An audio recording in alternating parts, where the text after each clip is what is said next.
Hi everyone, welcome back to another Fuzzy Theory video. The topic of today's video is the top 5 myths or misconceptions about Buddhism. Instead of a short list of easy answers attached to a clickbait title, however, this video will explore a more complex and nuanced engagement with our views about Buddhism. Nonetheless, I've put together a top 5 list of misconceptions about Buddhism for easy digestion. Let's get started. Number 5 on the list of misconceptions about Buddhism is the idea that Buddhism is a pacifist, nonviolent, or peaceful religion, and that Buddhists are vegetarians. There is a good reason to think this about Buddhism. In early Buddhist teachings, but also throughout its history, emphasis has been placed on the concept of ahimsa, or nonviolence.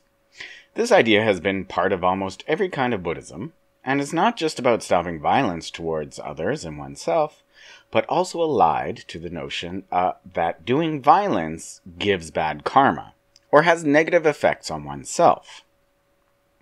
In fact, for centuries in early Buddhist history, lay Buddhists were encouraged to only do work that didn't involve harm, and thus one of the most common occupations of early Buddhists was as merchants. It is worth noting, though, that for the more spiritually inclined in the early Buddhist quest for awakening, violence could impede one's spiritual progress. And yet, through most of Buddhism's history, the notion of putting others before oneself actually opened the door for thinking more creatively about violence. For example, a common argument one will see in Buddhist teachings historically is that accepting the bad karma by doing violence to stop an even greater amount of bad karma by a perpetrator can sometimes be a beneficial act.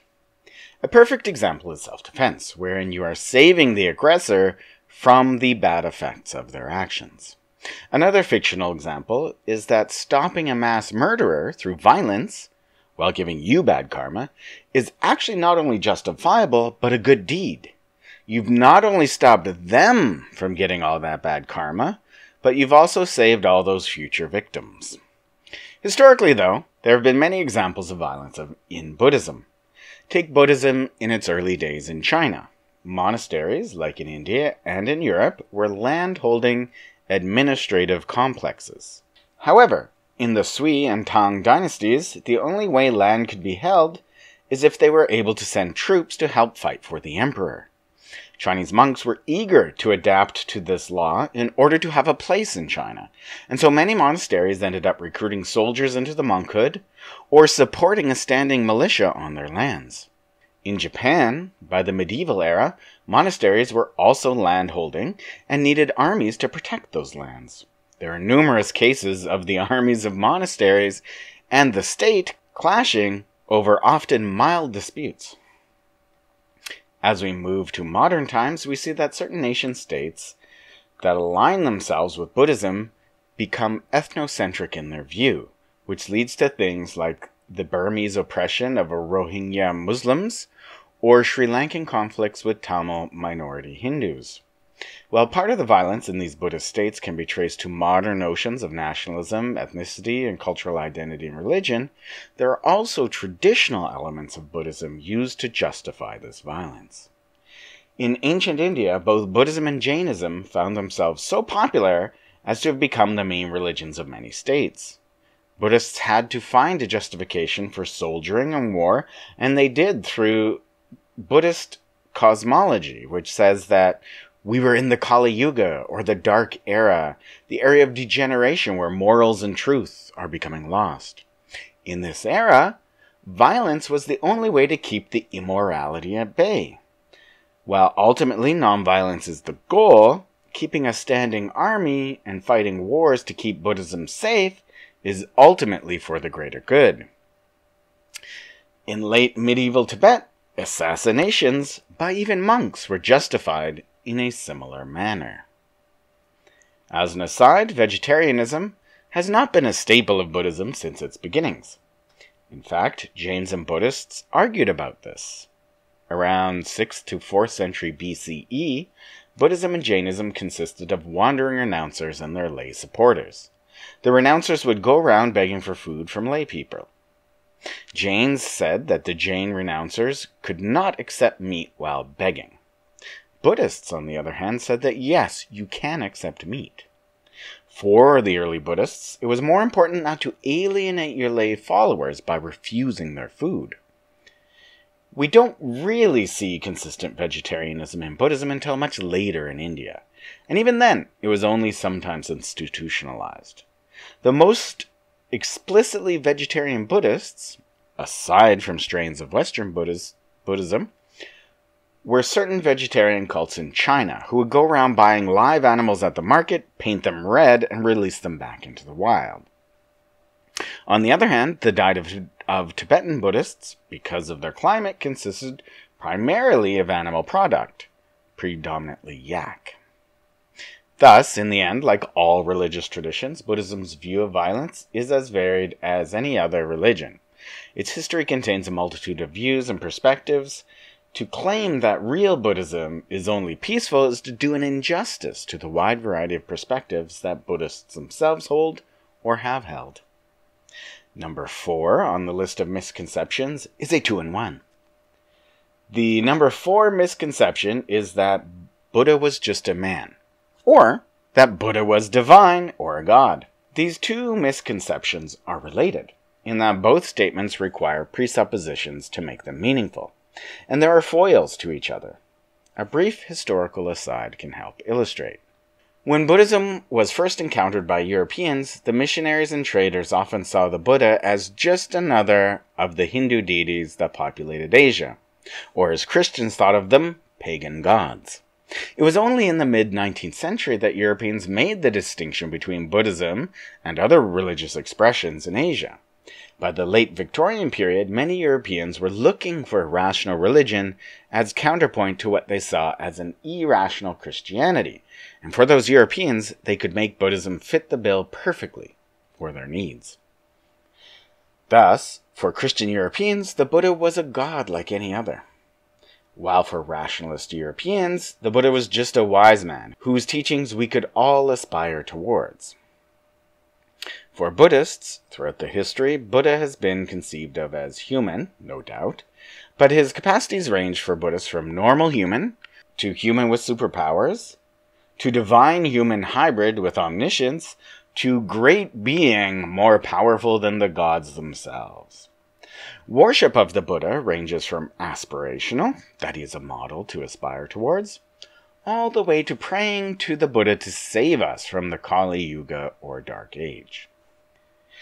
Functionally, the Buddha has been treated by Buddhists both like any other religion treats their deity or divine, or conversely, that the Buddha is a great person to identify with and emulate but not worship.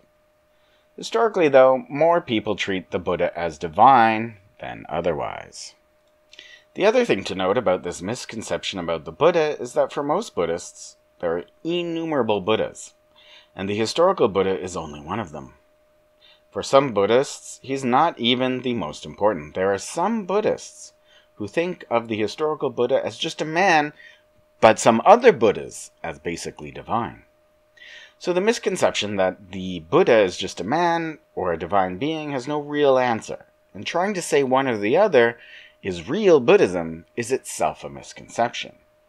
The presupposition that makes both of these ways of thinking about Buddhism misconceptions is the idea that Buddhism is homogeneous. Thinking Buddhism is all the same thing is the big misconception underlying these two misconceptions. The truth is, Buddhists have felt that the Buddha was both a man and divine, and everything in between and beyond. Misconception number 3 is another 2-for-1. Misconception number 3 says that Buddhism is either a philosophy or a religion.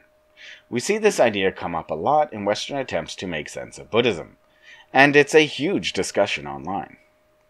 Again, part of the history of why we even want to ask this question traces back to the European historical engagement with Buddhism. Rationalist Europeans wanted Buddhism to be a rational religion, and eventually that turned into the idea that Buddhism is just a philosophy. Others wanted to call Buddhism a religion, to contrast or compare it with other religions, or to construct the category of religion itself. The problem with Buddhism being a philosophy or religion is that these terms were born out of the European Enlightenment in response to 100 years of religious war in Europe between Catholics and Protestants. The Enlightenment transformed how we thought about the world, separating faith and reason, religion and philosophy, and deciding that religion should be relegated to the private sphere. Furthermore, colonial ideology wanted to say that the barbaric people of colonialism encountered believed in superstitious religion, and Europeans had the monopoly on rational philosophy. All of this combined to construct very loaded distinctions between philosophy and religion. Problematically, this distinction never existed in Asia, either in South Asia or East Asia. The first entry of this distinction into Asia was either via colonial imposition or modernization, like the Japanese Meiji Restoration. Before the colonial period, no distinction between philosophy or religion was being made anywhere that Buddhism was found. Thus, to try and shoehorn Buddhism as one or the other does not say anything about Buddhism. Saying Buddhism is a philosophy or a religion says much more about the desires and interests of the person calling Buddhism either than it says anything about Buddhism. So Buddhism being a philosophy or a religion is a deeply misconceived notion. Getting to the penultimate misconception about Buddhism, number 2 on the list of misconceptions about Buddhism, is the idea that Buddhism is all about meditation. That Buddhism is nihilistic or world-denying, that Buddhism is monks meditating. These ideas about Buddhism are all connected, and while there is some truth to the importance of monks in Buddhism, meditation was not a majority practice in Buddhist history, even among monks, nor is Buddhist meditation what we think it is. The idea of Buddhism being all about monks or nuns meditating is part of the symbol of Buddhism for Westerners, but also in Asia too. The reality in history, however, is that aside from very early Buddhist history, or much later Buddhist history, most Buddhists did not meditate at all, or very seldomly. The reality of monastic life was that most of it was spent in work and study. Monasteries as complexes needed continual care, and much of the day was kept in upkeep. Instead of meditating, most monks would spend non-work time studying texts or doing rituals, more like lifelong students than anything else. It was only in some less popular monastic traditions in East Asia that meditation became central, and even then it was only possible during part of the day. So while monasticism has always been important in Buddhist history, meditation has not. Monks have always been idealized in Asia, but more for their social position as karmic repositories to support or revere to get good karma. The bulk of Buddhists in history have been lay people, and they seldom meditated. One long-standing myth about Buddhist meditation is that it is world-denying, or as German philosophers in the turn of the century called it, nihilistic. It is easy to see why. The first noble truth is that life is suffering. This certainly seems counter to the life-affirming vitalism that was popular in the late 19th century and early 20th century. And yet, Buddhist meditation, when examined in any detail beyond the stereotype, is very life-affirming. One of the most basic meditations in Buddhism is to progressively build one's awareness of the world around oneself without the distractions of our mundane, busy thoughts getting in the way, in order to just notice the world as it is. Ironically, given the stereotype, many forms of Buddhist meditation actively make us understand our relation to the world far more firmly than daily living permits. The stereotype about meditation that it is a pulling away from reality does not hold for most of Buddhist meditation, though some more advanced meditative states can lead to such. Behind all of these stereotypes, however, is a more insidious misconception. The reason Buddhism, and thus Asia in general, is characterized by meditating monks hermiting away from the world is in order that Westerners interested in Buddhism can be active agents in taking the good things from Buddhism and making them relevant, while the passive world-denying monks are relegated to the past. Underlying our stereotypes is a built-in presupposition that it is only modern Westerners who can do Buddhism right. These stereotypes about Buddhism let us appropriate and decontextualize without guilt. Meditation becomes mindfulness without the pesky rituals. Our romanticism of monks keeps them passive teachers for the modern West, which is the true agent of historical change. Numerous TV shows and movies illustrate this theme. So, to summarize, Buddhism is neither all about meditation nor monks, nor is it nihilistic nor world-denying. However, it suits modern progress, and especially the West, to think so. Finally, the number one misconception about Buddhism is that it is real. Now, bear with me. I know that sounds controversial and strange to say, but for the viewer who's been paying attention up till now, you may see where I'm going with this. The first way to talk about this is to use a kind of methodological stance we sometimes see in religious studies that says that religions, apart from what their ideologies espouse, do not exist apart from the people who believe in them. That is, while Christianity claims a God independent from people, and Buddhism asserts the truth of innumerable Buddhas beyond human reckoning, a certain methodological stance says that religions do not exist without people. That is, if global warming gets us and humanity dies out, all religions cease to exist.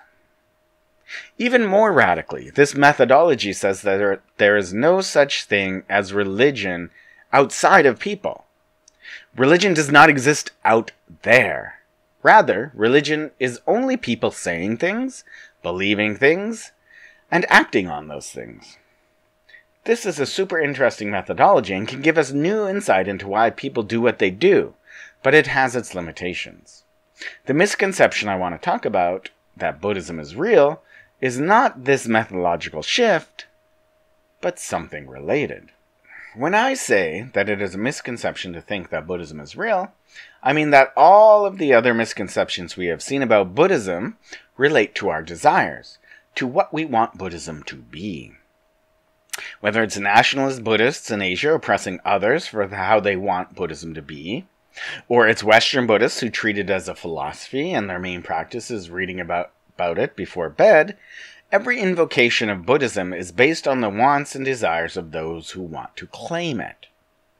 Buddhism is not real in that it is something that is just one thing we give a name to. Rather, Buddhism is the name we give to an immense diversity of phenomena that no two people treat the same. Buddhism is not real independent from our desire for it to be what we want it to be. For example, in the history of the Western encounter with Buddhism, first the West wanted a rational Buddhism in Pali Buddhism, and then later Zen Buddhism became popular as an irrational Buddhism for the post-war era. Finally, Tibetan Buddhism became popular in the 80s to assuage Western guilt about its imperialism. In all of these cases, Buddhism is an ideal constructed from the projection of cultural desire. The same has generally been true about its history in Asia as well. The adoption of Buddhism by Trizon Detsen, or Prince Shotoku, for example, were highly politically motivated acts, and the Buddhism privileged in these historical moments were adapted to contextual desires.